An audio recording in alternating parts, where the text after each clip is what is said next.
அரசாங்க தொழிலுக்காக காத்திருப்போருக்கு அமைச்சர் வெளியிட்ட முக்கிய அறிவிப்பு.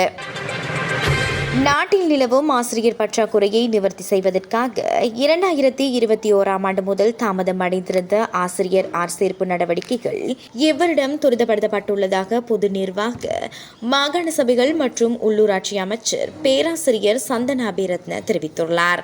அதன்படி 1000க்கும் மேற்பட்ட ஆசிரியர்களை ஆட்சேர்ப்பு செய்வதற்கு தேவையான நிதி ஒதுக்கீடு செய்யப்பட்டுள்ளதாகவும் அமைச்சர் சுட்டிக்காட்டியுள்ளார். எதிர்வரும் நாட்களில் அதற்கான போட்டி பரீட்சைகள் நடத்தப்பட உள்ளதுடன் எவ்வித அரசியல் தலையீடுகளுமின்றி பரீட்சை மற்றும் நேர்முக பரீட்சைகளின் அடிப்படையில் வெளிப்படையான முறையில் இந்த ஆட்சேர்ப்புகள் இடம்பெறும் என்றும் குறிப்பிட்டுள்ளார்.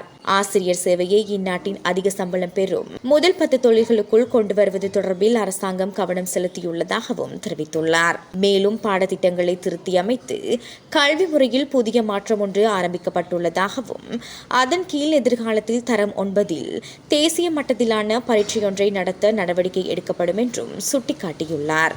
இதன் மூலம் பிள்ளைகள் தமது விருப்பத்திற்கேற்ப கல்விசார் துறைக்கோ அல்லது தொழிற்கல்வித்துறைக்கோ செல்லும் வாய்ப்பு ஏற்படும் என்றும் அதற்காக சுமார் 50 தொழிற்பயிற்சி நிலையங்களை மேம்படுத்த நடவடிக்கை எடுக்கப்பட உள்ளதாகவும் அமைச்சர் மேலும் தெரிவித்துள்ளார்.